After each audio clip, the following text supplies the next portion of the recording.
¿Por qué llevé al padrastro de mi sobrina a los tribunales y luego celebré cuando perdí? Hace 14 meses, mi hermana murió en mis brazos. Su enfermera entró sosteniendo un papel a los pocos minutos. Este es el único pedido final de tu hermana. Abrí la carta manchada de lágrimas con manos temblorosas y se me cayó la mandíbula. Mi esposo ha estado abusando de mi hija. Comenzó cuando pensó que mi cáncer me hizo demasiado débil para notarlo. Pensé que podía manejarlo sola, pero él destruyó las cámaras y corrompió las grabaciones de audio. Mi rostro se puso pálido al leer esta última parte. Necesito que te asegures de que ese bastardo pague. Mátalo si es necesario. Conoces mi dirección. Fui al baño y me eché agua fría en la cara. Siempre le dije a mi hermana que haría cualquier cosa por ella. Eso no cambia porque esté muerta. Inmediatamente conduje a su casa donde mi sobrina de 10 años estaba sentada en el porche, su mochila ya empacada. Su padrastro estaba bloqueando la entrada, brazos cruzados. Ella no va a ningún lado. Soy su tutor legal. Mi sobrina se quedó inmóvil detrás de él, 5 kilos más delgada que la última vez que la vi. La puerta se cerró de golpe. A través de la ventana lo vi llevarla arriba, su mano agarrando su muñeca. A la mañana siguiente solicité custodia de emergencia, pero su abogado ya estaba preparado. Mi cliente está preocupado por la estabilidad mental del tío tras la muerte de su hermana, argumentó. Ella ha estado acosando a la familia. El juez me concedió solo visitas supervisadas, 2 horas mensuales en un centro comunitario. Mi primera visita no sería hasta 3 semanas después. Cuando finalmente la vi, había perdido más peso. Ojeras oscuras la hacían verse hueca. No duermo bien, susurró mientras jugábamos damas. Él me revisa mucho por las noches. El supervisor escribió algo. Mi sobrina inmediatamente se quedó callada. Fue entonces cuando mi abogado comenzó a construir nuestro caso. Contraté un investigador privado para recopilar información. Me enteré de su exesposa que huyó a otro país con su hija pequeña. Me enteré de su participación en la industria agrícola. Y lentamente las cosas comenzaban a cambiar. 3 semanas después, el padrastro me confrontó en un supermercado. Sé lo que estás haciendo, dijo con calma. Deja de seguirme, o nunca la verás otra vez. Mi investigador se me acercó esa noche, 12 semanas antes del juicio. Amenazó a mi familia, explicó. Lo siento, pero no puedo hacer esto. Se llevó todos los archivos que había reunido consigo. La maestra de mi sobrina me llamó en secreto una semana después. Se durmió en clase y tuvo una pesadilla. Estaba gritando, por favor, no. Seré buena. Llevé esta información a mi abogado, pero el padrastro ya había llegado a la escuela. La maestra nos visitó y oficialmente se retractó de todo con 10 semanas para el juicio. Mi sobrina fue retirada de esa escuela al día siguiente, inscrita en otro lugar que no me dirían. Durante mi siguiente visita, todo era diferente. Todo está bien en casa, dijo robóticamente. Él me cuida bien. Había sido entrenada. Cuando el supervisor se alejó brevemente, rápidamente se levantó la manga. Moretones con forma de dedos. El supervisor regresó antes de que pudiera fotografiarlos. Comencé a pasar por su casa de noche, 8 semanas antes del juicio. Me estacionaba calle abajo y observaba cómo la luz de su habitación permanecía encendida hasta el amanecer. A veces lo veía entrar a su cuarto a las 2, 3 de la madrugada. Llamé a la policía para verificaciones de bienestar, pero él los encantaba cada vez. Tío preocupado causando problemas, escribían en sus reportes. La niña parece bien cuidada. 2 meses después, había dejado de comer casi completamente. Durante una visita, me dio un dibujo cuando el supervisor estaba distraído. Mostraba una figura de palitos haciéndose más y más pequeña hasta desaparecer completamente. Esa soy yo, susurró. Traté de presentarlo como evidencia, pero su abogado lo llamó imaginación infantil. Con 6 semanas restantes, no teníamos nada. Fue entonces cuando tomé la decisión drástica y entré a su casa por la fuerza mientras estaban en una cita médica. Encontré su diario bajo tablas sueltas del piso. Las entradas progresaron de extraño a mamá, a él entra a mi cuarto, a quiero desaparecer. La última entrada era solo ayuda escrito una y otra vez. Fotografié todo, pero no podía usarlo sin admitir haber entrado por la fuerza. Durante la que sería mi última visita antes del juicio, me abrazó y susurró rápidamente. Dijo que después del juicio nos mudaremos lejos donde no puedas encontrarnos. Su cuerpo temblaba. Ya tiene boletos. Dice que nadie lo detendrá una vez que gane. Supe entonces que el sistema la fallaría completamente. Y así pasé los siguientes meses planeando obtener justicia a mi manera. Verás, la seguridad del tribunal era extremadamente laxa en mi país natal en aquel entonces, y aproveché completamente eso. Cuando llegó el día del tribunal, estaba listo. Sabía que el juicio sería una formalidad. Su abogado destruyó cada pieza de evidencia y desacreditó cada preocupación. Fui llamado obsesivo y delirante por el dolor. Mi sobrina se sentó en la galería ahora con 10 kilos de bajo peso, mirando la nada. Cuando le preguntaron si quería vivir conmigo, dijo en voz monótona, quiero quedarme con mi papá. Todos podían ver que había sido entrenada excepto el juez. Cuando el juez finalmente dictaminó evidencia insuficiente y dio custodia total al padrastro, simplemente me puse de pie. Gracias, su señoría. Con eso, saqué mi pequeño revólver de cañón corto y disparé 3 tiros directamente al pecho del padrastro. Comenzó a desangrarse mientras la seguridad me derribó. Y cuando me pusieron esposas, sabía que esto estaba lejos de terminar. Los alguaciles me golpearon desde 3 direcciones a la vez, su peso aplastándome contra el piso, mientras mis oídos aún sonaban por los disparos. La sala del tribunal estalló en gritos, y gente corriendo hacia las salidas.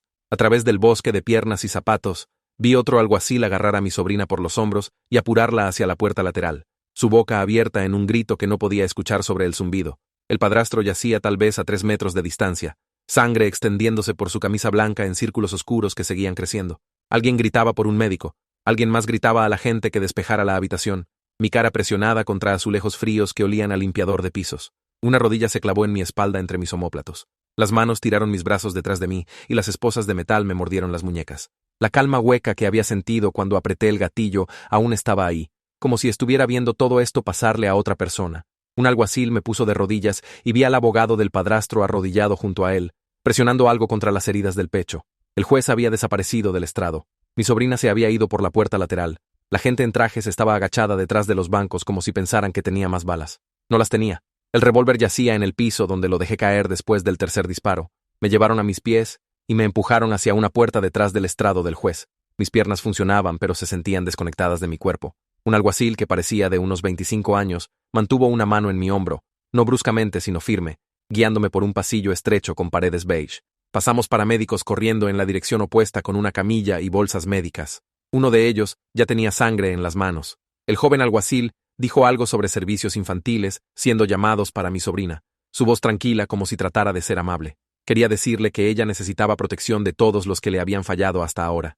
Quería explicar que el sistema acababa de devolverla a un depredador, pero mi boca no podía formar palabras. Mi lengua se sentía gruesa y mi garganta estaba cerrada bien apretada. Pasamos por otra puerta y bajamos unas escaleras. El alguacil mantuvo su mano en mi hombro todo el tiempo. Su radio crepitó con voces hablando sobre asegurar la escena y obtener declaraciones de testigos. Alguien dijo que el tirador estaba bajo custodia. Ese era yo. Yo era el tirador ahora. La celda de detención olía a una mezcla de limpiador fuerte y sudor viejo que se había empapado en el concreto. Me sentaron en un banco de metal atornillado a la pared. Una oficial mujer con cabello gris, recogido, apretado, comenzó a revisar mis bolsillos. Tomó mi billetera, mis llaves, mi teléfono, puso todo en una bolsa de plástico transparente y escribió mi nombre en ella con un marcador negro. Otro oficial recogió el revólver vacío de donde alguien lo había traído y lo selló en una bolsa de evidencia. La oficial mujer me dijo que me pusiera de pie y me quitara el cinturón. Lo hice. También tomó mis cordones de zapatos, sacándolos de mis zapatillas deportivas agujero por agujero. Me hizo sentarme de nuevo y comenzó a leer de una tarjeta con voz plana que decía que tenía derecho a permanecer callado. Asentí a cada pregunta que hizo. ¿Entendía estos derechos? Sí. ¿Quería renunciar a estos derechos y hablar con ellos? No. Escribió algo en su portapapeles. Todo el tiempo seguí viendo el rostro de mi sobrina mientras la sacaron apresuradamente de la sala del tribunal, el terror en sus ojos. Había tratado de salvarla, pero acababa de darle una nueva pesadilla para agregar a todas las otras. El detective Van McDermott apareció tal vez una hora después. Se veía cansado, como si hubiera estado trabajando todo el día antes de que esto pasara. Manchas de café marcaban el frente de su camisa arrugada. Acercó una silla de metal y se sentó frente a mí, poniendo una libreta en su rodilla. Se presentó y dijo que estaba investigando lo que pasó en la sala del tribunal. Su tono era profesional, pero no malo. Me preguntó si quería hablar sobre lo que pasó y por qué lo hice. Lo miré directamente y dije que quería un abogado. Asintió como si hubiera esperado esa respuesta. Cerró su libreta y se puso de pie, metiendo su bolígrafo en el bolsillo de su camisa. Antes de irse, me dijo que me procesarían pronto y me trasladarían a la cárcel del condado. Sus ojos no estaban enojados o disgustados, solo cansados, como si hubiera visto demasiado de gente haciendo cosas terribles por razones que tenían sentido para ellos, pero no para nadie más. La puerta se cerró con estrépito detrás de él. Me senté en el banco de metal y miré fijamente la pared gris frente a mí. Mis manos temblaban ahora, aunque habían estado firmes cuando apreté el gatillo. Alrededor de medianoche, un oficial diferente vino a la celda, un tipo más joven con cuello grueso. Se paró afuera de las barras y me dijo que el padrastro estaba en cirugía en el Hospital General del Condado con estado crítico por las heridas del pecho. Mi estómago se retorció con esta mezcla enferma de alivio de que pudiera morir y miedo sobre lo que me pasaría si lo hacía. El oficial observó mi cara cuidadosamente mientras me daba las noticias. Probablemente buscaba remordimiento o culpa, o algo que mostrara que entendía lo que había hecho. No sentí esas cosas aún. Me sentí vacío y frío, y como si mi cuerpo todavía estuviera separado de mi cerebro. El oficial escribió algo en un portapapeles y se alejó. Me acosté en el banco aunque era demasiado estrecho e incómodo. La luz fluorescente permaneció encendida toda la noche. No dormí. Seguí viendo el momento una y otra vez, poniéndome de pie cuando el juez falló en mi contra, diciéndole gracias, sacando el arma, la cara del padrastro cuando se dio cuenta de lo que estaba pasando, el sonido de los disparos, mi sobrina gritando, se reprodujo en repetición detrás de mis ojos cada vez que los cerraba. La mañana llegó con otro oficial trayéndome a una habitación pequeña, con una pantalla de video. Una jueza apareció en la pantalla, una mujer mayor con gafas y expresión seria. Explicó con voz clara que no obtendría fianza porque había disparado a alguien en una sala de tribunal. Un defensor público se paró junto a la pantalla tomando notas en una libreta amarilla. Tenía cabello castaño escaso y un traje barato. Me dijo que esto era esperado dadas las circunstancias. La jueza dijo que estaba enfrentando cargos de asesinato si el padrastro moría, intento de asesinato si sobrevivía, además de cargos por armas por traer un arma al tribunal. Todo tomó tal vez 10 minutos. La jueza preguntó si entendía los cargos. Dije que sí. Dijo una fecha para mi próxima comparecencia, y la pantalla se puso negra. El defensor público dijo que alguien de su oficina estaría en contacto pronto. Reunió sus papeles y se fue. Un oficial me llevó de vuelta a la celda de detención. Mi acusación formal había terminado. Mi vida como la conocía había terminado también. De vuelta en detención, un guardia vino y me llevó a una habitación pequeña diferente. Un hombre de unos 30 años se sentó en una mesa de metal con un maletín gastado abierto frente a él. Tenía ojos oscuros serios y se presentó como Nathaniel Elliott, mi defensor público asignado. Fue directo al negocio, extendiendo carpetas de archivos en la mesa entre nosotros. Dijo que no iba a endulzar nada porque necesitaba entender la realidad. Estaba enfrentando décadas en prisión. Nuestra única esperanza era construir contexto para la sentencia, no evitar la condena. No había camino donde saliera libre de esto. Lo mejor que podíamos hacer era tratar de reducir cuánto tiempo estaría encerrado. Me pidió que le dijera todo, comenzando con la muerte de mi hermana y la carta que dejó. Su bolígrafo se movía por su libreta mientras hablaba. No interrumpió ni juzgó. Cuando terminé, cerró su libreta y me miró con esos ojos serios. Dijo que teníamos mucho trabajo que hacer y poco tiempo para hacerlo, pero lucharía por mí tan duro como pudiera dentro de los límites de lo que la ley permitía. Nathaniel abrió otro archivo y me dijo que una mujer llamada Geraldine Ward, de Servicios de Protección Infantil, ya había sido asignada al caso de mi sobrina. Estaba organizando colocación de emergencia porque mi sobrina no podía quedarse en la casa donde pasó el abuso, y yo, obviamente, no era una opción más, ya que estaba en la cárcel por asesinato. Explicó que hacen algo llamado entrevista forense con ella pronto, donde gente entrenada le haría preguntas sobre lo que pasó en casa. Si ella revelaba abuso, podría proporcionar algo de contexto para por qué perdí el control, aunque no haría legal el tiroteo. Nada haría legal eso. Aún había matado a alguien. Pero el contexto podría ayudar en la sentencia. Podría significar la diferencia entre 15 años y cadena perpetua. Me preguntó si tenía familia que pudiera recibirla. Mencioné a Kira, la prima de mi hermana, que vivía a un par de horas de distancia. Nathaniel escribió su nombre y dijo que pasaría esa información a Geraldine. Mi sobrina necesitaba estabilidad y seguridad ahora. Esa era la prioridad. No yo, no mi caso. Ella. En el segundo día, Nathaniel regresó con noticias. La enfermera que me había dado la carta de mi hermana había contactado a la policía. Estaba dispuesta a testificar sobre la cadena de custodia. Había guardado una copia de la carta y documentado la hora exacta que me la entregó. Esto probaba que tenía razón para creer que estaba pasando abuso. No era mucho, pero era algo real. Establecía que mi hermana trató de advertir a alguien con su último aliento. Nathaniel dijo que este testimonio sería crucial para construir nuestro argumento de contexto. Mostraba que no perdí el control aleatoriamente. Tenía información creíble de mi hermana moribunda, de que su hija estaba siendo lastimada. La fiscalía argumentaría que debería haber pasado por canales apropiados. Nosotros argumentaríamos que lo intenté y el sistema falló. Ningún argumento me sacaría de prisión, pero uno podría reducir cuánto tiempo me quedara ahí. Nathaniel me dejó copias de la declaración de la enfermera para revisar. Leí las palabras de mi hermana otra vez en la escritura cuidadosa de la enfermera. Su miedo, su desesperación, su súplica para que protegiera a su hija. Había hecho lo que me pidió. Ahora pagaría el precio. En el tercer día, un oficial vino a mi celda en la tarde. Se paró afuera de las barras y observó mi cara cuidadosamente. Dijo que el padrastro había muerto por sus heridas sin despertar nunca. Mi pecho se puso apretado con esta combinación rara de alivio y horror, golpeándome al mismo tiempo. Alivio de que no pudiera lastimar más a mi sobrina. Horror de que realmente había matado a alguien, de que había quitado una vida. El oficial siguió observándome, probablemente escribiendo un reporte después sobre cómo reaccioné a las noticias. No lloré ni celebré. Solo asentí y dije, de acuerdo. Se fue. Me senté en el banco y miré fijamente mis manos. Estas manos habían terminado la vida de una persona. Dentro de una hora, Nathaniel llamó a la cárcel y me llevaron a una sala de teléfonos. Confirmó que el padrastro estaba muerto y los cargos estaban siendo aumentados a asesinato en segundo grado. Mi rango de sentencia acababa de saltar de tal vez 8 a 12 años, a 15 años, a cadena perpetua. Las apuestas habían cambiado completamente. Esto ya no era intento de asesinato. Esto era asesinato real. Lo había matado. Estaba muerto por mi culpa. La voz de Nathaniel en el teléfono era calma y firme. Dijo que lo manejaríamos. Construiríamos el caso más fuerte posible para la sentencia. Pero necesitaba prepararme para mucho tiempo en prisión. Muchísimo tiempo. Colgué el teléfono y un oficial me llevó de vuelta a mi celda donde pasaría los próximos, no sabía cuántos meses esperando el juicio. Dentro de días, las noticias se extendieron por todas partes. Las estaciones locales transmitieron historias con mi foto policial junto a grabaciones del tribunal. Los titulares me llamaron tío vigilante y asesino de tribunal, dependiendo de qué medio miraran. Las secciones de comentarios online se dividieron entre gente diciendo que hice lo necesario y otros llamándome asesino, que asusté a una niña aún peor. Alguien publicó toda la cronología del caso de custodia en redes sociales y de repente todos tenían opiniones sobre qué debería haber hecho diferente. Nathaniel apareció el quinto día con una carpeta llena de artículos impresos y me dijo que dejara de preguntarles a los guardias sobre cobertura noticiosa. Dijo que la opinión pública no significaba nada en el tribunal, solo la evidencia y la ley importaban. Quería saber si la gente entendía por qué lo hice, pero me interrumpió y me recordó que la selección del jurado manejaría la percepción pública después. Lo que importaba ahora era construir nuestro caso con hechos. El circo mediático moriría eventualmente, y necesitábamos enfocarnos en estrategia legal, no titulares. Asentí, pero seguí pensando en mi sobrina viendo esos artículos algún día, y qué pensaría de mí. La siguiente mañana, un oficial del tribunal entregó papeles por la ranura de mi celda.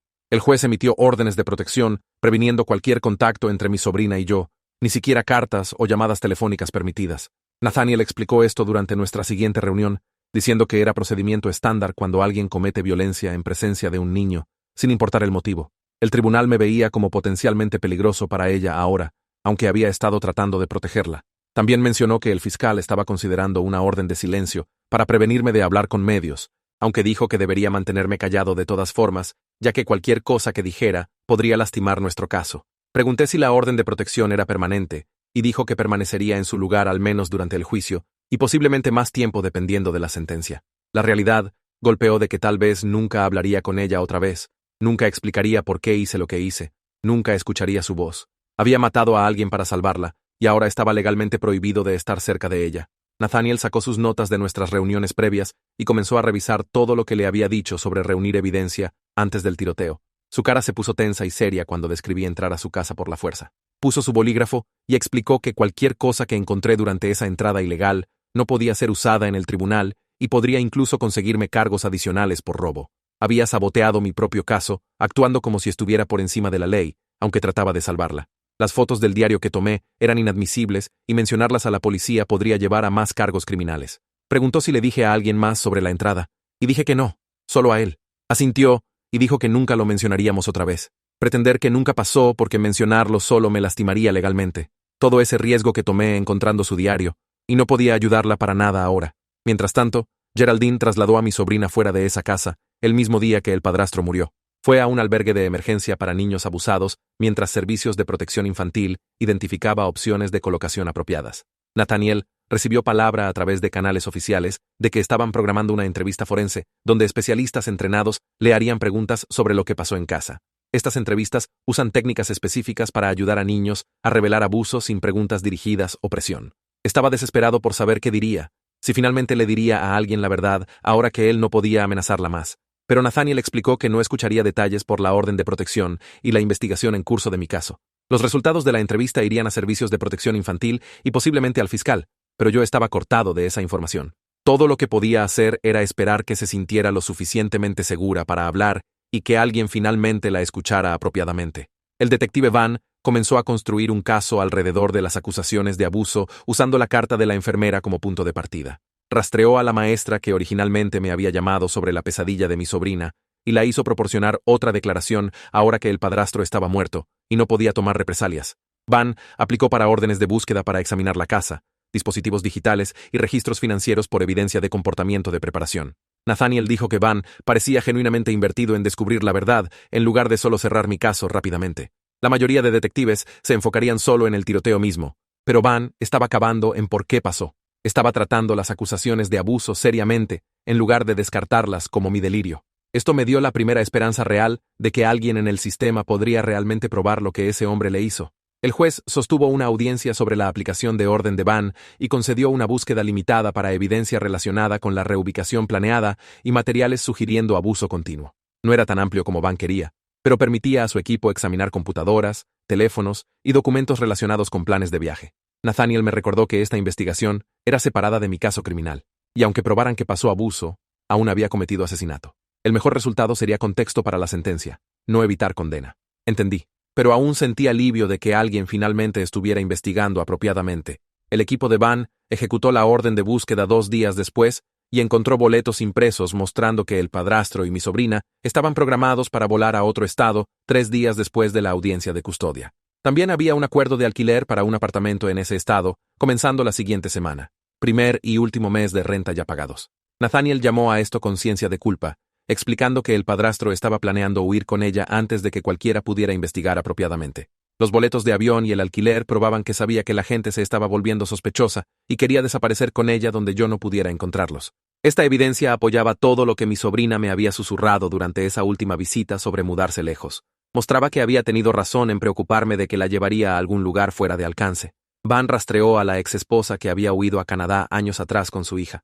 Había sido difícil de localizar porque había cambiado su nombre y se había mudado de provincias múltiples veces. Cuando Van finalmente la contactó y explicó lo que pasó, aceptó proporcionar una declaración jurada vía videoconferencia. Describió patrones similares de control y comportamiento inapropiado que la hicieron temer por la seguridad de su hija años atrás. Su testimonio establecía que él había hecho esto antes con otro niño, mostrando un patrón de comportamiento depredador a través de múltiples víctimas. Nathaniel advirtió que esto podría no ser admisible en mi juicio, ya que eran actos previos malos, pero fortalecía el cuadro general de quién era realmente este hombre. La declaración de la exesposa probaba que no estaba loco o diluido por el dolor cuando creí la carta de mi hermana.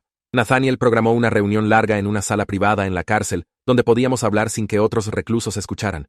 Se sentó frente a mí y expuso nuestra estrategia de defensa en términos claros. No estábamos tratando de probar que era inocente porque claramente disparé al hombre en una sala de tribunal llena. Nuestra meta era proporcionar contexto que podría reducir mi sentencia, mostrando perturbación emocional extrema basada en creencia razonable de que mi sobrina estaba en peligro. Necesitaba que aceptara que iba a prisión y solo estábamos luchando sobre cuánto tiempo. El mejor resultado posible era tal vez 8 a 12 años en lugar de 15 a cadena perpetua. Sería un hombre viejo cuando saliera de cualquier manera. Preguntó si entendía, y dije que sí. Aunque parte de mí aún quería creer que un jurado me dejaría caminar libre. Sacudió la cabeza y dijo que eso no era realista. Necesitaba prepararme para una sentencia larga y enfocarme en hacerla tan corta como fuera posible. 3 semanas después del tiroteo, Geraldine identificó a Kira Logan como una colocación familiar potencial para mi sobrina.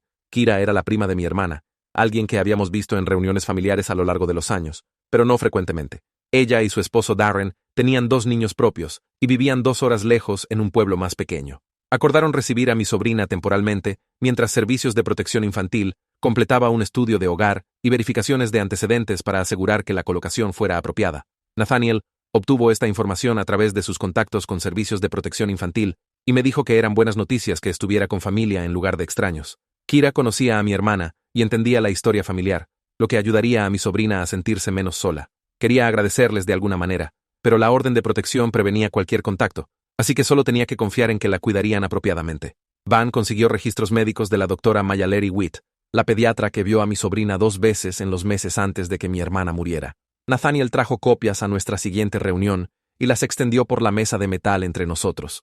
Los registros mostraban que mi sobrina había perdido casi 4 kilos en 3 meses, bajando del percentil 50 a debajo del 20. Las notas de la doctora Witt mencionaban problemas de sueño y recomendaban consejería que el padrastro nunca siguió. El doctor había escrito cuidador parece desdeñoso de preocupaciones en el margen de la segunda visita. Nathaniel golpeó la página y dijo que esto probaba que múltiples profesionales notaron que algo estaba mal, pero nadie conectó los puntos. El sistema vio las señales rojas y no hizo nada. Lauren Bates, el técnico forense revisando los dispositivos del padrastro, encontró algo que hizo que mi pecho se apretara cuando Nathaniel me lo dijo. Los recibos de almacenamiento en la nube mostraban compras de cámaras pequeñas y equipo de grabación de audio desde 6 meses antes del diagnóstico de mi hermana.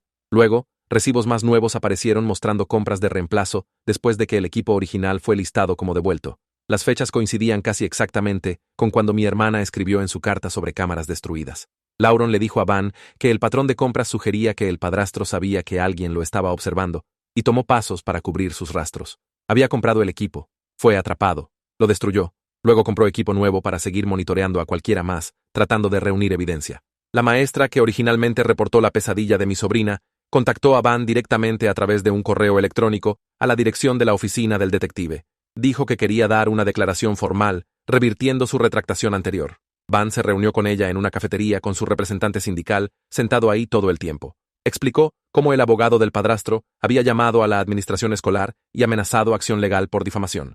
El director la llevó a su oficina y fuertemente sugirió que retirara sus preocupaciones si quería mantener su trabajo. Van grabó su nueva declaración en su teléfono con su permiso, creando un registro oficial de lo que realmente había presenciado. Describió a mi sobrina gritando en su sueño durante clase, las palabras específicas sobre ser buena, y cómo la niña había parecido aterrorizada cuando despertó. Otro recluso en mi bloque de celdas empezó problemas 3 semanas después de mi estadía. Estaba por asalto, un tipo grande con tatuajes cubriendo sus brazos, que había escuchado a través del chisme carcelario, por lo que estaba encerrado. Me acorraló durante el tiempo recreativo cerca de la cancha de básquetbol y se me puso en la cara. Me llamó asesino de niños, que asustó a una niña pequeña, y dijo que gente como yo no merecía respirar. Mis manos se cerraron en puños y cada músculo de mi cuerpo quería balancearse. Pero pensé en las advertencias de Nathaniel y me forcé a darme vuelta y alejarme. El tipo empujó mi espalda, pero seguí caminando hacia la estación de guardias. 2 oficiales nos separaron y escribieron el incidente. Nathaniel vino al día siguiente y me dijo que mantenerme calmado era exactamente la decisión correcta. Necesitaba mostrar que podía controlarme ahora, aunque no pude en esa sala de tribunal. Cualquier pelea sería usada contra mí en la sentencia para probar que era violento y peligroso. Nathaniel pasó nuestra siguiente reunión advirtiéndome sobre el sistema telefónico de la cárcel.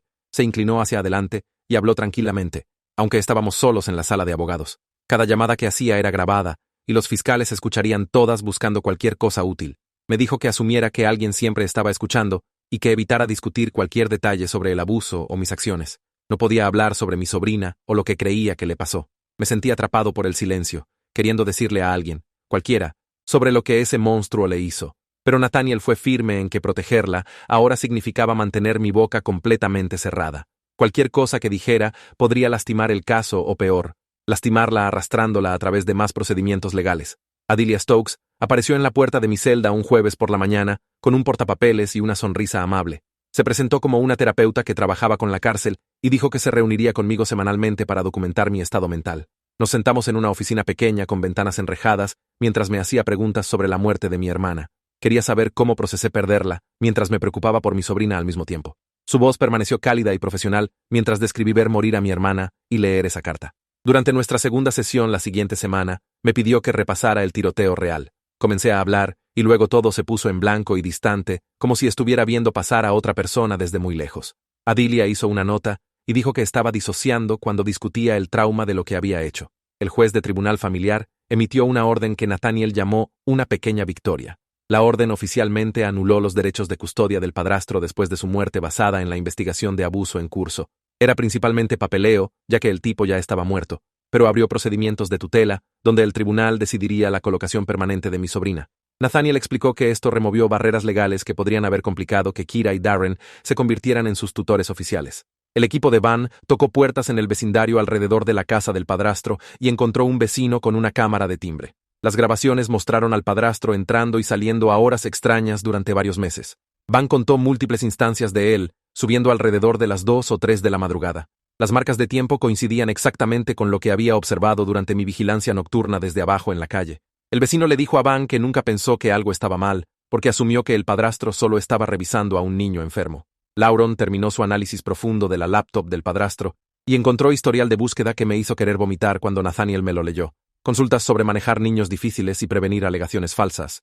Búsquedas de requisitos de reubicación internacional con dependiente. Múltiples sesiones de navegador eliminadas, que la recuperación forense sugirió, incluía investigación sobre detectar cámaras ocultas. Nathaniel dijo que esto pintaba un cuadro claro de alguien que sabía que su comportamiento estaba mal y trabajó activamente para evitar ser atrapado. El tipo había estado planeando y calculando cada movimiento. Nathaniel presentó una moción con el tribunal pidiendo reservar toda la evidencia de abuso para mi audiencia de sentencia, en lugar de tratar de introducirla durante el juicio. Su argumento era que la evidencia no era relevante para si cometí el acto, ya que obviamente lo hice, pero era crucial para entender por qué perdí el control. El fiscal objetó inmediatamente, queriendo mantener el enfoque puramente en mis acciones, en lugar del comportamiento del padrastro. La jueza dijo que tomaría la moción bajo consideración y fallaría después de revisar toda la evidencia que ambos lados presentaran. 3 días después de que Nathaniel presentara la moción, alguien filtró la información de los boletos de avión a un blogero de noticias local. Para esa tarde, mi caso estaba por todas las redes sociales con gente discutiendo si era un héroe o un asesino. El blogero publicó capturas de pantalla de los boletos electrónicos mostrando que el padrastro planeaba volar con mi sobrina solo 3 días después de ganar custodia. Los comentarios explotaron con gente diciendo que el sistema le falló y otros diciendo que traumaticé a una niña disparando a alguien frente a ella. Nathaniel me llamó esa noche y me dijo que Geraldine tuvo que mover a mi sobrina a una ubicación diferente porque reporteros estaban acechando la casa de Kira y Darren. Una camioneta de noticias siguió el carro de Kira al supermercado tratando de obtener grabaciones de mi sobrina.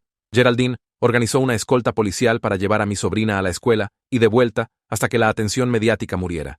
Nathaniel sonó cansado cuando explicó que quienquiera que filtró la información violó reglas de confidencialidad, pero admitió que estaba cambiando la opinión pública ligeramente a mi favor. La gente estaba preguntando por qué el padrastro necesitaba boletos de avión si todo estaba bien en casa. La filtración creó problemas, pero también hizo que la gente prestara atención a la evidencia de abuso en lugar de solo enfocarse en el tiroteo. Le pregunté a Nathaniel si la publicidad ayudaría a mi caso, y dijo que los jueces no se preocupan por la opinión pública, pero podría hacer al fiscal más dispuesto a negociar. 2 días después de que la filtración se volviera viral, Zachary Wu llamó a Nathaniel y pidió una reunión.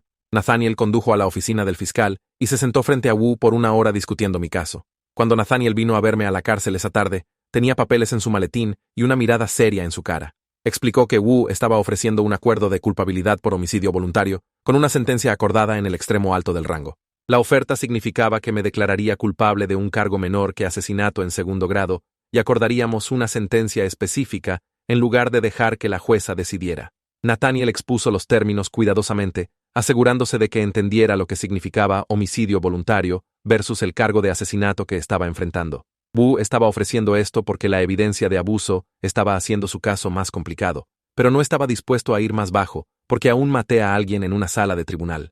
Nathaniel me dijo que necesitábamos considerar seriamente la oferta, porque ir a juicio era un riesgo enorme. Sentí mi pecho apretarse mientras explicaba el rango de sentencia y lo que significaría para cuánto tiempo estaría encerrado. El acuerdo me daría alguna certeza en lugar de apostar en un juicio conjurado donde podría obtener cadena perpetua en prisión. Rechacé la oferta de acuerdo en el segundo que Nathaniel terminó de explicarla. Mis manos temblaban mientras le dije que no había manera de que aceptara un acuerdo cuando estaba tratando de salvarla de un depredador. Me puse de pie y caminé por la pequeña sala de entrevistas, mi voz subiéndose mientras explicaba que el padrastro estaba planeando llevarla lejos y abusar de ella por años, sin nadie que lo detuviera. Nathaniel se sentó tranquilamente y me dejó desahogarme por 20 minutos mientras repasé todo lo que traté de hacer a través de canales apropiados. Le recordé sobre el caso de custodia que perdí, el investigador que renunció, la maestra que se retractó, todas las veces que el sistema ignoró las señales de advertencia.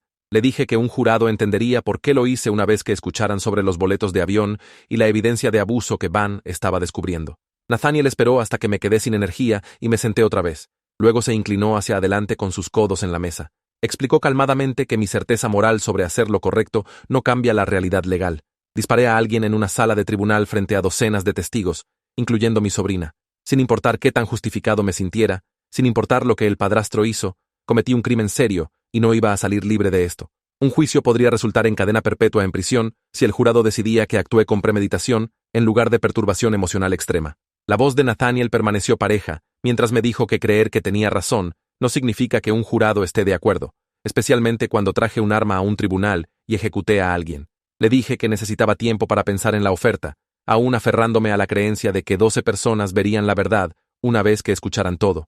Nathaniel cerró su maletín y dijo que me daría una semana para decidir, pero necesitaba entender lo que estaba arriesgando. 3 días después, Adilia vino para nuestra sesión regular de terapia. Se sentó frente a mí en la habitación pequeña que usaban para consejería y sacó una carpeta de su bolsa. Su cara era gentil pero seria mientras explicaba que tenía algo que mostrarme de la entrevista forense de mi sobrina. La entrevista había pasado 2 semanas atrás, con un especialista entrenado que sabía cómo hablar con niños traumatizados. Adilia abrió la carpeta y sacó una fotocopia de un dibujo. La imagen estaba hecha en crayón, con la mano inestable de un niño. Mostraba una puerta con una cerradura dibujada en el exterior y una pequeña figura de palitos dentro del cuarto. La figura tenía lágrimas bajando por su cara. Adilia explicó que la terapeuta que hizo la entrevista presentó un reporte mandatorio basado en este dibujo y otras cosas que mi sobrina reveló durante su conversación. Miré fijamente la fotocopia, viendo el miedo de la hija de mi hermana, traducido en simples marcas de crayón en papel. La cerradura estaba en el exterior de la puerta. Se había dibujado atrapada adentro. Algo se rompió en mi pecho mientras miraba esa pequeña figura con lágrimas, entendiendo que así era como se veía durante esos meses. Adilia observó mi cara cuidadosamente e hizo notas sobre mi reacción. No podía dejar de mirar fijamente el dibujo, pensando en cómo había tomado esos crayones y tratado de mostrarle a alguien qué le estaba pasando. La terapeuta había entendido lo que el dibujo significaba. Habían presentado el reporte. El sistema finalmente estaba escuchando, pero solo después de que ya había disparado al padrastro. Doblé mis manos en la mesa para evitar que temblaran. Esa misma semana, Van ejecutó una segunda orden de búsqueda específicamente dirigiendo el compartimento oculto que Fletcher González había mencionado. El equipo de Van regresó a la casa del padrastro con herramientas para abrir cuidadosamente las tablas del piso en el cuarto de mi sobrina. Fotografiaron todo antes de tocarlo, documentando la ubicación exacta y condición del compartimento. Adentro, encontraron empaque y partes de equipo de cámara, pero no dispositivos intactos o tarjetas de almacenamiento. Había cajas vacías que habían contenido cámaras pequeñas, manuales de instrucciones y cables USB. Lauron llevó todo de vuelta al laboratorio y analizó los números de serie en el empaque. Determinó que el equipo había sido comprado durante un periodo de 8 meses, con las compras más recientes pasando justo después de que mi hermana murió. El reporte de Lauron concluyó que el padrastro probablemente destruyó los dispositivos de grabación reales después de que mi hermana lo confrontó sobre las cámaras. El empaque probaba que había comprado el equipo, pero no había manera de recuperar lo que había grabado, ya que los dispositivos mismos se habían ido. Van llamó a Nathaniel y explicó que esta evidencia era frustrante porque construía el patrón de comportamiento depredador sin darles prueba real de lo que el padrastro había hecho. Nathaniel me dijo que el empaque y las partes aún eran valiosos, porque corroboraban la carta de mi hermana sobre cámaras destruidas. Mostraba que el padrastro tenía los medios para grabar a mi sobrina y que había tomado pasos para eliminar evidencia cuando fue atrapado. El patrón se estaba volviendo más claro, aunque sin la prueba definitiva que habíamos esperado encontrar. La siguiente semana, Servicios de Protección Infantil presentó una petición para terminar los derechos parentales del padrastro, basada en hallazgos de abuso sustanciado de su investigación. Nathaniel explicó que esto era principalmente una formalidad legal, ya que el padrastro ya estaba muerto, pero creaba un registro oficial de que el Estado encontró evidencia creíble de daño. La petición pasó por tribunal familiar, donde una jueza revisó toda la evidencia que Van y Geraldine habían reunido. La jueza firmó una orden encontrando que el padrastro había abusado de mi sobrina y que sus derechos parentales habrían sido terminados si aún estuviera vivo. Esta orden fue al registro oficial del tribunal en la base de datos estatal. Nathaniel me trajo una copia de la orden y su cara estaba más relajada de lo que había visto en semanas. Explicó que este registro sería crucial durante mi sentencia porque validaba mi creencia de que mi sobrina estaba en peligro real. El tribunal estaba oficialmente reconociendo que el abuso pasó y que el padrastro representaba una amenaza para su seguridad. No era suficiente para hacer legales mis acciones, pero probaba que no estaba actuando en delirios paranoicos o fantasías impulsadas por el dolor. El Estado mismo estaba diciendo que la carta de advertencia de mi hermana era precisa. Alrededor del mismo tiempo, Nathaniel programó una entrevista con la enfermera que me había dado la carta de mi hermana. Condujo al hospital donde aún trabajaba y se sentó con ella en una sala de conferencias. La enfermera sacó un archivo que había guardado con notas detalladas sobre las preocupaciones de mi hermana en las semanas antes de su muerte. Documentó conversaciones donde mi hermana habló sobre sospechar que su esposo estaba lastimando a su hija. La enfermera había anotado fechas específicas y horas cuando mi hermana mencionó tratar de reunir evidencia. Durante la entrevista, la enfermera también mencionó que mi hermana había hablado sobre un diario donde su hija escribía sobre lo que estaba pasando en casa. La cara de Nathaniel se puso pálida cuando escuchó esto. Vino a verme esa tarde y preguntó directamente si sabía algo sobre un diario. Admití que lo había encontrado durante mi entrada y fotografié las páginas. Nathaniel cerró los ojos y respiró profundo antes de explicar que esto era exactamente el tipo de evidencia obtenida ilegalmente que podría volverse en contra nuestra. El diario existía y corroboraba todo lo demás, pero porque había entrado a la casa para encontrarlo, no podíamos usarlo en el tribunal. Peor, si el fiscal se enteraba de la entrada, podría presentar cargos adicionales contra mí. Nathaniel me dijo que teníamos que esperar que el diario se mantuviera oculto y que pudiéramos construir nuestro caso sin él. 2 días después de esa conversación, Fletcher González contactó a Van directamente. Fletcher había estado viendo cobertura noticiosa de mi caso y reconoció la dirección de la casa donde había hecho trabajo 2 años atrás. Llamó a la oficina del detective y explicó que había instalado un compartimento personalizado de tabla del piso en el cuarto de mi sobrina a petición del padrastro. Fletcher recordaba el trabajo claramente porque el padrastro había sido muy específico sobre querer un espacio oculto que se viera completamente normal desde arriba. Fletcher había pensado que era para almacenar objetos de valor o documentos importantes. Había construido el compartimento con una abertura de liberación de presión que no podías ver a menos que supieras exactamente dónde presionar. El testimonio de Fletcher le dio a Van un camino legal para buscar esa ubicación específica sin depender de mi entrada ilegal. Van tomó la declaración de Fletcher y lo hizo firmar una declaración jurada describiendo el trabajo que había hecho.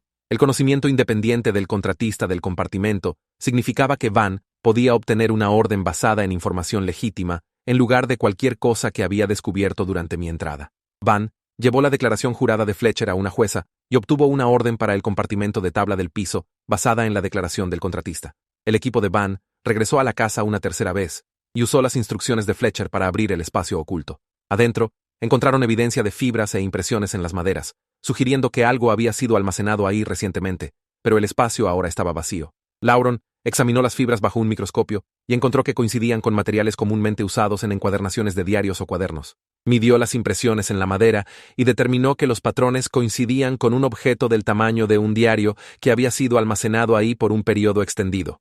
No era el diario mismo, pero probaba que algo del tamaño y forma de un diario había sido escondido en ese lugar exacto y recientemente removido. El reporte de Lauren apoyaba mi relato de encontrar un diario ahí sin que la fiscalía pudiera probar que había entrado para conseguirlo. Van llamó a Nathaniel y explicó que la evidencia mostraba que el padrastro había escondido algo en un compartimento secreto en el cuarto de su hijastra, lo cual era comportamiento sospechoso que encajaba el patrón de alguien ocultando abuso. El día después de que Van encontró la evidencia de fibra, Zachary Wu llamó a Nathaniel otra vez.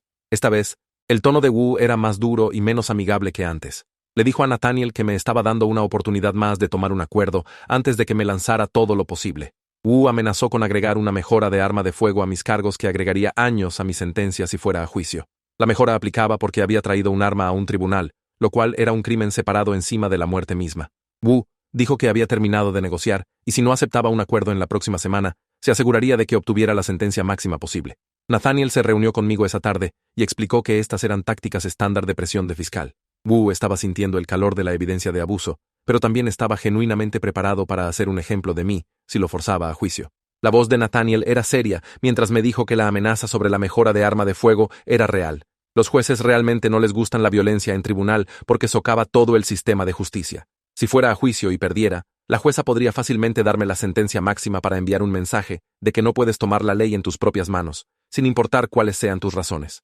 Me senté en esa sala de entrevistas mirando fijamente la pared de concreto, finalmente entendiendo que mi creencia en hacer lo correcto podría costarme el resto de mi vida en prisión. Nathaniel revisó mis registros de llamadas de cárcel la siguiente semana y me dijo que los registros mostraban que había seguido sus instrucciones perfectamente. Cada conversación que había tenido era sobre cosas básicas como cómo estaba o qué libros estaba leyendo. Nada sobre el caso o mi sobrina. Los guardias presentaron reportes diciendo que había evitado todas las peleas, incluso cuando otros reclusos trataron de empezar algo y había seguido cada regla sin queja. Nathaniel explicó que este comportamiento documentado ayudaría en la sentencia porque probaba que podía controlarme cuando no estaba en modo crisis. La fiscalía trataría de pintarme como peligroso e inestable, pero estos registros mostraban que era capaz de seguir reglas y tomar buenas decisiones. Me senté frente a él en la sala de entrevistas y sentí orgullo raro en algo tan básico como no meterme en problemas. Mientras tanto, Geraldine presentó su reporte mensual al tribunal sobre la colocación de mi sobrina con Kira y Darren. El reporte notó que había ganado casi 2 kilos desde mudarse con ellos, lo cual era buen progreso, pero aún tenía bajo peso para su edad. Tenía pesadillas la mayoría de las noches y resistía la hora de dormir, a menudo manteniéndose despierta hasta que estaba demasiado cansada para luchar contra el sueño. El consejero escolar en su nueva escuela estaba proporcionando sesiones semanales, y mi sobrina lentamente estaba comenzando a hablar sobre sentirse asustada en su casa vieja. No daría detalles aún, pero había dicho que el padrastro la hacía sentir mal, y no le gustaba estar sola con él. Geraldine escribió que el progreso se medía en pequeños puntos de datos en lugar de grandes avances, y la colocación era estable, aunque mi sobrina aún tenía un largo camino por recorrer. Leí la copia del reporte que Nathaniel me trajo, y sentí alivio mezclado con culpa de que se estuviera sanando, mientras yo me sentaba en la cárcel. Adilia se reunió con la terapeuta de mi sobrina para desarrollar un plan de tratamiento que abordaría su trauma específico. Decidieron en algo llamado terapia cognitiva conductual, que la ayudaría a entender que sus pensamientos y sentimientos no eran su culpa.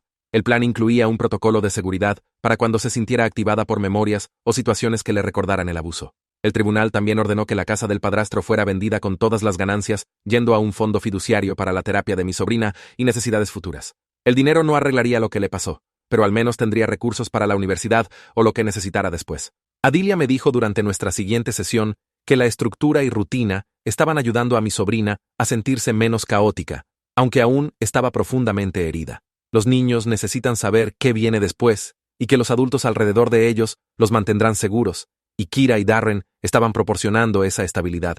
Pregunté si mi sobrina me mencionaba alguna vez, y Adilia dijo que no podía compartir detalles de las sesiones de la otra terapeuta, lo cual entendí, pero aún dolía. Van trabajó con las autoridades canadienses para verificar los antecedentes de Judith Chandler y la declaración que había hecho sobre el padrastro. El tribunal recibió su declaración jurada unas semanas después, e incluía referencias a un reporte que había presentado con la policía canadiense años atrás sobre su comportamiento hacia su hija. Judith escribió que había sido inapropiado con su niña en formas que la hicieron sentir incómoda, incluyendo entrar al baño cuando su hija se bañaba e insistir en ayudarla a vestirse incluso cuando era lo suficientemente mayor para hacerlo sola. Había reportado estas preocupaciones a las autoridades, pero nada salió de ello porque él negó todo, y su hija estaba demasiado asustada para hablar. Van contactó al Departamento de Policía canadiense directamente y confirmó que el reporte existía en su sistema, aunque nunca se presentaron cargos. Este patrón de comportamiento a través de múltiples niños en diferentes países era evidencia condenatoria de que el padrastro había estado preparando niños por años. Nathaniel dijo que esta declaración jurada fortalecía nuestro argumento de sentencia porque mostraba que había actuado en creencia razonable basada en un patrón documentado, no delirios paranoicos. Zachary Wu llamó a Nathaniel unas 2 semanas después de que la declaración jurada canadiense fue autenticada. Wu dijo que estaba dispuesto a retirar la mejora de arma de fuego de mis cargos si aceptaba declararme culpable y renunciar mi derecho de apelar. Explicó que estaba sintiendo presión de la evidencia de abuso que seguía acumulándose y quería que este caso se resolviera sin convertirse en un circo mediático en juicio. Nathaniel me dijo que Wu probablemente estaba preocupado por perder apoyo público si todos los detalles del abuso salían durante un juicio, y un acuerdo le permitiría cerrar el caso tranquilamente. Wu dejó claro que esta era probablemente la mejor oferta que obtendría y necesitaba pensar seriamente si luchar esto valía el riesgo de morir en prisión. Nathaniel se sentó conmigo por más de 1 hora, repasando las matemáticas de lo que un juicio podría significar versus aceptar el acuerdo. Si fuera a juicio y perdiera, la jueza podría darme la sentencia máxima solo para hacer un ejemplo de mí por traer violencia a un tribunal. Pero si tomaba el acuerdo, tendría un rango de sentencia definido y no arriesgaría pasar el resto de mi vida encerrado. Antes de que pudiera considerar la oferta de Wu, Nathaniel dijo que quería negociar una condición. Le dijo a Wu que necesitaba promesas informales de que Servicios de Protección Infantil seguiría monitoreando la colocación y terapia de mi sobrina sin importar lo que pasara con mi caso. Nathaniel argumentó que toda mi razón para hacer lo que hice era protegerla, así que cualquier resolución debería incluir asegurarse de que ella se mantuviera protegida. Zachary aceptó escribir una carta apoyando servicios continuos de Servicios de Protección Infantil, aunque explicó que no podía hacer promesas oficiales sobre lo que Servicios de Protección Infantil decidiera hacer. No era mucho, pero mostraba que el fiscal admitía que mi sobrina necesitaba protección continua del sistema. Nathaniel me trajo una copia de la carta de Wu, y la leí 3 veces buscando cualquier cosa que se sintiera como que finalmente estaban tomando su seguridad en serio. La investigación de abuso oficialmente cerró el siguiente mes con un hallazgo de abuso sustanciado. Esto significaba que Servicios de Protección Infantil había revisado toda la evidencia y determinado que había prueba creíble de que el padrastro había lastimado a mi sobrina. El hallazgo fue ingresado en la base de datos estatal y se convirtió en parte del registro permanente que seguiría cualquier verificación de antecedentes o investigaciones futuras. Nathaniel explicó que esta sustanciación era lo más cerca de ganar que iba a llegar porque el sistema estaba oficialmente admitiendo que le había fallado. Nunca se presentarían cargos criminales contra el padrastro, ya que estaba muerto, pero el registro mostraría que había abusado de un niño bajo su cuidado. Sentí satisfacción extraña sabiendo que aunque fuera a prisión, todos sabrían que había tenido razón sobre lo que le estaba pasando. El tribunal familiar sostuvo una audiencia sobre la colocación de mi sobrina y concedió tutela temporal a Kira y Darren. Geraldine continuaría como la trabajadora social supervisora, revisando regularmente para asegurar que todo se mantuviera estable. Mi sobrina se quedaría con ellos mientras la tutela permanente se finalizara durante los próximos meses a través de más procedimientos judiciales y estudios de hogar. Kira envió palabra a través de Nathaniel de que mi sobrina estaba segura y adaptándose a su nueva escuela, haciendo amigos y durmiendo mejor que antes. Este fue el primer alivio real que había sentido desde el tiroteo, sabiendo que tenía gente que la protegería de la manera correcta. Nathaniel y yo pasamos horas durante varias visitas redactando mi declaración de asignación para la audiencia de acuerdo. Esta era la parte donde tendría que pararme frente a la jueza y admitir lo que hice mientras explicaba por qué lo hice. Trabajamos en lenguaje que reconocía que disparé al padrastro mientras estaba bajo perturbación emocional extrema después de obtener información real de que mi sobrina fue abusada. La declaración necesitaba ser honesta sin sonar como si estuviera poniendo excusas, aceptando responsabilidad mientras daba contexto para mis acciones. Repasamos probablemente 15 versiones diferentes antes de encontrar palabras que se sintieran correctas. Zachary Wu y Nathaniel finalmente resolvieron el acuerdo completo después de otra semana de negociaciones de ida y vuelta. Me declararía culpable de homicidio en primer grado con perturbación emocional extrema, lo cual llevaba un rango de sentencia de 8 a 20 años. No era el cargo de homicidio voluntario que había esperado, pero era mucho mejor que el cargo de asesinato en segundo grado, que podría haber significado cadena perpetua en prisión. Nathaniel explicó que este era realmente un resultado justo, considerando que había matado a alguien dentro de un tribunal frente a docenas de testigos. La jueza tomaría la decisión final de sentencia dentro de ese rango, pero al menos sabía los escenarios de mejor y peor caso ahora. Nathaniel regresó 2 días después con papeles para que firmara. Se sentó frente a mí en la sala de entrevistas y puso su maletín en la mesa de metal. Necesito que entiendas lo que un juicio significa para tu sobrina, dijo tranquilamente. Tendría que tomar el estrado y responder preguntas sobre lo que él le hizo. Zachary la interrogaría sobre los detalles. La defensa trataría de hacer agujeros en su historia. Tendría que revivir todo frente a un tribunal lleno de extraños mientras tú te sientas ahí viendo. Sentí mi estómago voltearse pensando en hacerla pasar por eso. Apenas estaba comenzando a comer otra vez, apenas comenzando a dormir sin despertarse gritando. Nathaniel deslizó el acuerdo de culpabilidad por la mesa. Esto la protege de eso. Tomas responsabilidad. Ella no tiene que testificar y puede seguir sanando sin ser arrastrada de vuelta a las peores partes. Tomé el bolígrafo y firmé mi nombre en cada línea que marcó. La decisión se sintió clara una vez que entendí lo que decir no le costaría. La audiencia de acuerdo pasó un jueves por la mañana 3 semanas después. Los guardias me trajeron al tribunal con esposas y un uniforme naranja. La jueza se sentó detrás de su gran escritorio de madera, viéndose cansada.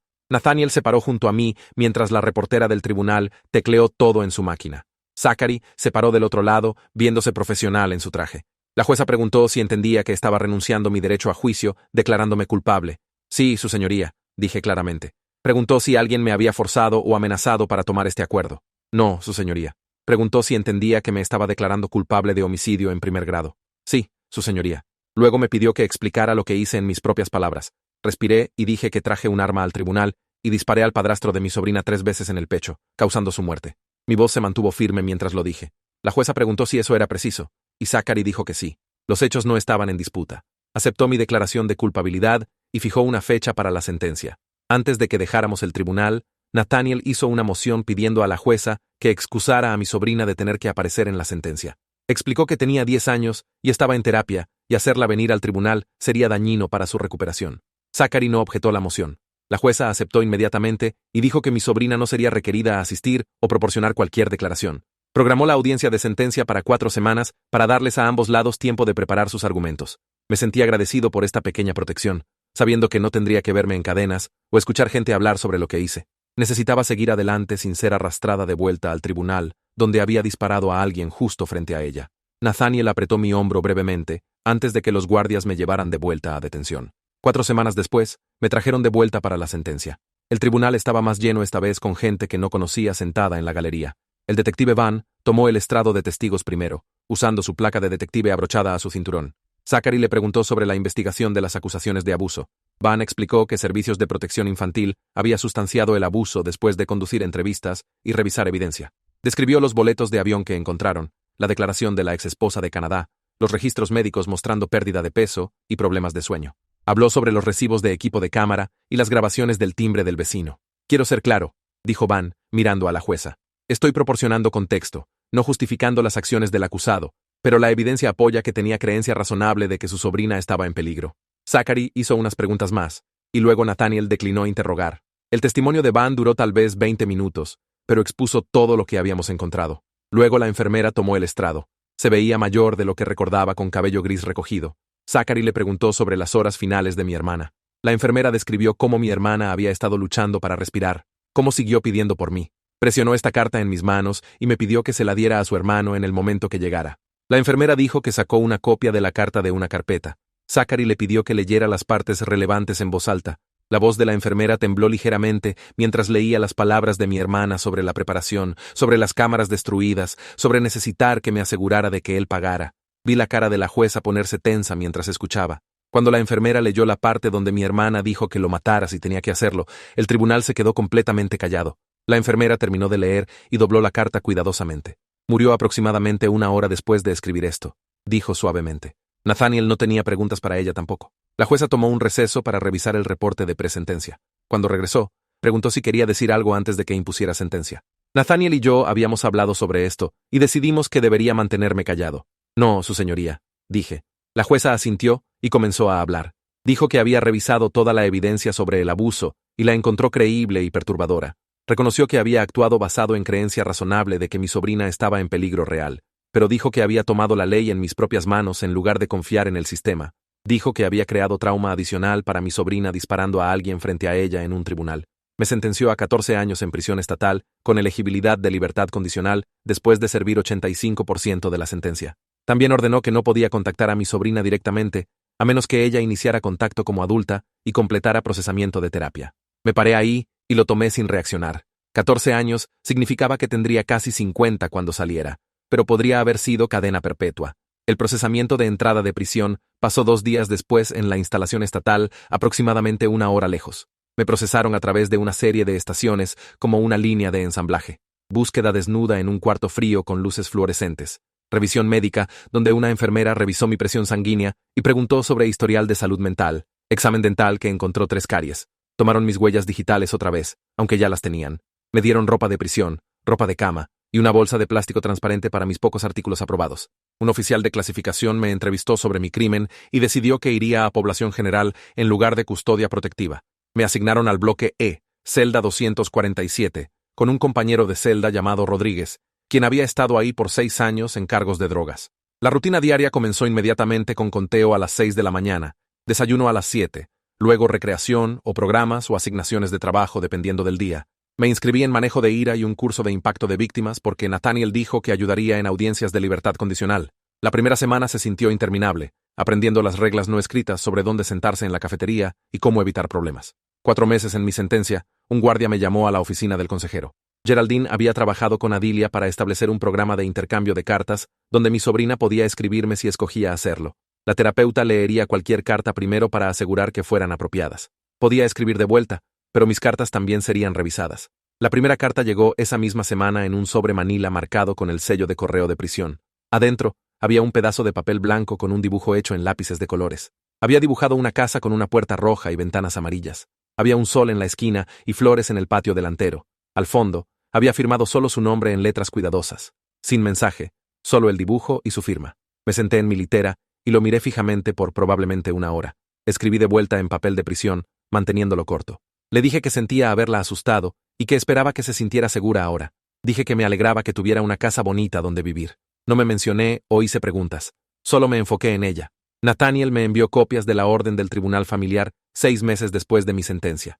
La jueza había finalizado tutela permanente a Kira y Darren después de completar todos los estudios de hogar requeridos y verificaciones de antecedentes. Mi sobrina era legalmente su pupila, ahora con terapia mandataria, hasta los 18 años.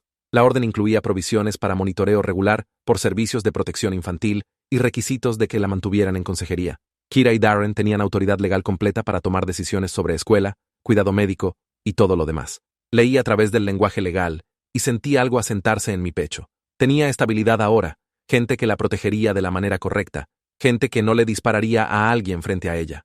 La orden significaba que pertenecía en algún lugar seguro y nadie podía quitarle eso. La actualización de 6 meses de Geraldine llegó a través de Nathaniel una semana después. Había escrito un reporte detallado sobre el progreso de mi sobrina. Los registros médicos mostraban que había ganado de vuelta el peso que había perdido, ahora en un número saludable para su edad y altura. Las pesadillas habían disminuido de cada noche, a tal vez 2 veces por semana. Aún tenía síntomas de trastorno de estrés postraumático que empeoraban durante transiciones como vacaciones escolares o cuando las rutinas cambiaban. Pero estaba asistiendo a la escuela regularmente, sin las ausencias que solían preocupar a sus maestras. Había hecho 2 amigas cercanas en su nuevo pueblo, niñas de su clase que venían para citas de juego. La terapeuta notó que estaba comenzando a hablar sobre sentirse asustada en su casa vieja, lo cual era progreso, aunque era doloroso. La evaluación de Geraldine dijo que el progreso era lento, pero real, exactamente lo que esperarías de una niña sanando de trauma a largo plazo. Doblé el reporte y lo puse con el dibujo que me había enviado. Las únicas 2 cosas que me importaba mantener en este lugar. La siguiente mañana, un recluso llamado Gairus, quien trabajaba en la biblioteca, preguntó si quería que me imprimiera artículos sobre mi caso del Internet. Le dije que no, gracias. Se veía confundido porque me había estado trayendo impresiones cada semana desde que llegué, mostrándome secciones de comentarios donde la gente discutía si tenía razón o estaba mal. Solía leer cada uno buscando validación o entendimiento o algo, pero sentado ahí con ese dibujo y el reporte de Geraldine, me di cuenta de que ninguno de esos extraños importaba. Mi sobrina estaba segura y ganando peso y durmiendo mejor, y eso era lo único que contaba. Gairus se encogió de hombros y se alejó, y nunca pregunté sobre el Internet otra vez. 3 semanas después, un guardia me entregó un sobre de Nathaniel con un memorando adentro. El detective Van había escrito recomendaciones para el Departamento de Entrenamiento del Condado sobre reconocer comportamientos de preparación. El memorando expuso todas las formas en que el sistema perdió señales con mi sobrina. Los maestros necesitaban mejor entrenamiento sobre cómo los abusadores entrenan a niños para mantenerse callados. El personal del tribunal necesitaba entender por qué las víctimas no siempre pueden hablar, incluso cuando se les pregunta directamente. Los trabajadores sociales necesitaban educación sobre barreras institucionales que previenen revelación. Van listó ejemplos específicos del caso de mi sobrina, cómo múltiples personas vieron problemas, pero nadie conectó los puntos. Al fondo del memorando, había anotado que estos cambios podrían ayudar a niños futuros a evitar lo que la hija de mi hermana pasó. Nathaniel había agregado una nota adhesiva diciendo que Van envió esto para mostrar que algo bueno podría salir de la tragedia. Lo leí 2 veces, y luego lo archivé con el dibujo y el reporte de Geraldine. Nathaniel me visitó una última vez para cerrar mi archivo. Un guardia me trajo a la sala de visitas donde tenía papeles extendidos por la mesa. Me guió a través del sistema de prisión, explicando cómo funcionaban los créditos por buen comportamiento y qué programas debería completar. Dijo que la elegibilidad de libertad condicional vendría después de servir 85% de mi sentencia, lo cual significaba aproximadamente 12 años si me mantenía fuera de problemas. Recomendó clases de manejo de ira y el curso de impacto de víctimas, porque las juntas de libertad condicional miraban esas cosas. Tomé notas sobre todo lo que dijo, escribiéndolo en letras cuidadosas. Cuando terminamos con la logística, empacó su maletín y se paró para irse. Se detuvo en la puerta y se volteó. Tomaste una decisión imposible en una situación imposible, dijo tranquilamente. La ley tuvo que castigarte, pero entiendo por qué lo hiciste. Luego salió caminando y nunca lo vi otra vez. 7 meses después de mi sentencia, un guardia me trajo otro sobre durante la entrega de correo. Reconocí la dirección de devolución como la casa de Kira y Darren. Adentro había una segunda carta de mi sobrina. Esta era diferente de la primera. Había dibujado 2 figuras de palitos con etiquetas debajo. Una decía yo y la otra decía tío, y había un corazón dibujado entre ellas. Debajo del dibujo había escrito un mensaje corto que su terapeuta debió haber ayudado. Decía que se estaba sintiendo más segura ahora y que pensaba en mí a veces. La carta se mantuvo general y no mencionó detalles sobre lo que pasó. Solo habló sobre sentirse mejor. La leí 3 veces y sentí algo apretado en mi pecho aflojarse un poco. No me odiaba. Eso era más de lo que merecía, pero lo tomaría. Doblé la carta cuidadosamente y la puse bajo mi almohada, donde podía alcanzarla cuando la culpa se volvía demasiado pesada en la noche. Nathaniel envió otra actualización 2 semanas después sobre servicios de protección infantil, reduciendo su horario de monitoreo. En lugar de visitas mensuales a la casa de Kira y Darren, estaban cambiando a revisiones trimestrales. Geraldine había escrito en su reporte final que la colocación mostraba fuerte estabilidad y el funcionamiento general de mi sobrina había mejorado significativamente. La reducción en supervisión significaba que el sistema confiaba en Kira y Darren para mantenerla segura sin supervisión constante. Los planes de respaldo permanecían en su lugar si necesitaba apoyo extra, pero el horario trimestral mostraba confianza en la colocación. Sentí alivio leyendo esto sabiendo que tenía gente que lo estaba haciendo bien y el sistema finalmente se estaba retirando, en lugar de interferir. En el aniversario de 1 año del tiroteo, me senté en mi litera con mi diario y escribí una carta larga a mi hermana. Le dije sobre el costo de mantener la promesa que hice. Describí el progreso de mi sobrina, el peso que había ganado de vuelta, y cómo sus pesadillas eran menos frecuentes. Escribí sobre los 14 años que pasaría encerrado, y cómo sería un hombre viejo cuando saliera. Expliqué la verdad complicada de que detuve el daño, pero creé nuevo trauma en el proceso. Ella me vio disparar a alguien. Esa violencia sería parte de su memoria para siempre, mezclada con todo lo demás. Escribí que la salvé del abuso continuo, pero la marqué con lo que presenció en ese tribunal. Escribir todo me ayudó a aceptar que la respuesta no era simple o limpia. No había versión de esto donde todos salieran bien. Una solicitud llegó a través del sistema de correo de prisión de un documentalista que quería entrevistarme sobre el caso. La carta explicaba que estaban haciendo una película sobre justicia vigilante y querían mi perspectiva. La leí una vez y la tiré. En su lugar, llené un formulario para enviar un paquete a través del canal aprobado que Geraldine había establecido. Ordené un cuaderno de bocetos en blanco de la cantina de prisión y lo hice enviar a mi sobrina a la dirección de Kira y Darren. Incluí una nota corta diciendo que esperaba que lo llenara con dibujos felices de su nueva vida.